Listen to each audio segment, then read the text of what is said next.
حبايبنا الحلوين اللي قاعدين للشقط من على السوشيال ميديا، الفيديو ده ليك.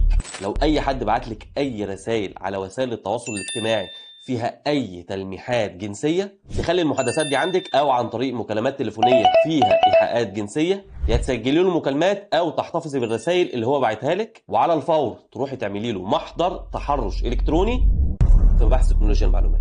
وده لان عقوبه التحرش الالكتروني ده يا جماعه الحبس من 2 ل4 سنين، وغرامات بتوصل ل 200,000 جنيه او احدى هاتين العقوبتين، بالاضافه الى حقك في التعويضات. وملحوظه، اوعي تمسحي المحادثات اللي هو باعتها لك وتكتفي بس بالسكرينات، لان بنعوز اصل المحادثات. والسؤال هنا بقى، يا ترى لو جات لك التلميحات الجنسيه دي من جارك هتعملي ايه؟ ده اللي هتعرفيه في الفيديو الجاي، فما تبخليش على نفسك وما تبخليش على البشريه، وخليكي من ضمن متابعينا، وادخلي خدي لك لفه في الصفحه، هتلاقي حاجات تعجبك ان شاء الله، واوعدك بده. شكرا.